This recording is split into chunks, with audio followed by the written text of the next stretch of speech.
Welcome to the deep dive. We take your sources, boil them down, and pull out the absolute best stuff. Yeah. Today, we're jumping into something really vital for so many of us, how to actually master focus. Avoiding distractions, building those study habits that stick. If you ever, check your phone after maybe 5 minutes of trying to study, or just the idea of opening a book makes you groan. Yeah. Yeah, this deep dive is definitely for you. It really is. And it's interesting. These challenges are so common, aren't they? Our sources, they keep highlighting the usual suspects. Those phone notifications pinging away or just, trying to slog through a really dull subject. And then there's that negative voice inside that, ooh, I can't do this feeling. Oh, and just not planning things out properly. But the good news is, and this is really hopeful, these things, they're solvable, like really solvable with some habit tweaks and better planning. Okay, that's good to hear right up front. A bit of hope. So given these universal struggles, what practical tips do the sources give us to actually fight the distractions and stay engaged? Yeah, there are some great ones. A really powerful technique that comes up a lot is the Pomodoro technique. You know the one? 25 minutes of solid focused work, then a quick 5-minute break. Oh yeah, I've heard of that.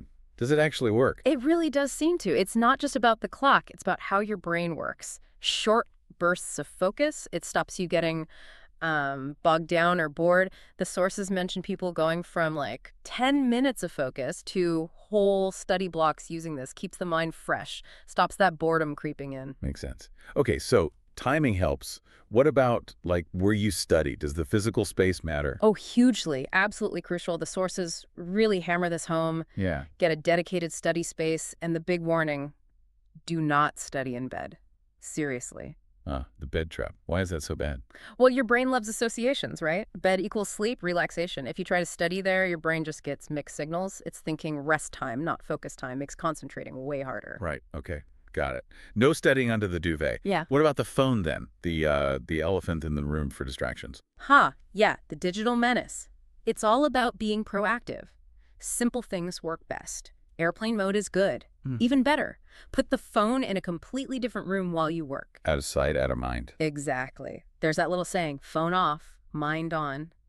Sounds basic, but removing the temptation, it's incredibly effective. Okay, so environment and phone sorted. But what about just getting started or staying motivated, that internal battle? Yeah, the internal stuff.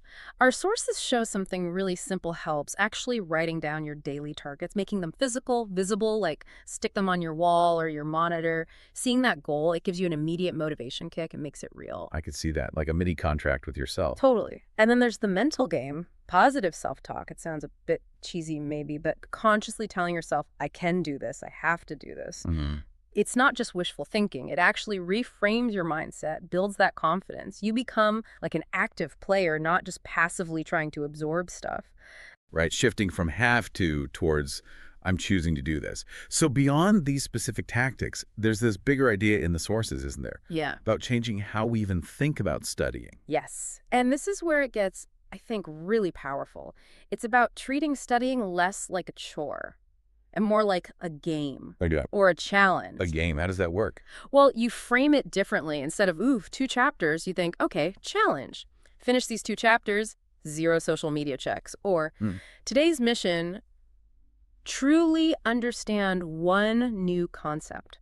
See, it adds an element of play, makes it more engaging. Okay, gamifying it a bit. Exactly. And when you hit your goal, your little challenge, reward yourself. Maybe it's your favorite snack, maybe a guilt-free 10-minute YouTube break you planned beforehand. It reinforces the win. I like that. Little rewards for the mini wins. Makes it feel less like a slog. And what about keeping it going? Consistency, accountability. Yeah, for the long haul, having a study buddy or even a small group comes up a lot in the sources. It adds accountability. You don't want to let them down, right? Plus, a bit of friendly competition can actually be really motivating. Makes it more fun, more sustainable. Okay, brilliant. So let's quickly recap this deep dive then. You've basically got a toolkit now. Strategies to sharpen focus, ways to actively fight off distractions, and methods to weave learning into your routine more smoothly. Absolutely. And if you sort of zoom out, think bigger picture. This whole idea of treating studying like a game with clear goals, challenges, rewards, it's not just for studying, is it? You could apply that framework pretty much anywhere you need consistency of motivation. Which kind of leads to a question for you, listening. Where else in your life could this study as a game approach help you nail your goals? That's a great thought to leave people with. So go on, give these strategies a try. And when you sit down to focus, really tell yourself, I need to focus and I will focus. Yeah. Because honestly, believing you can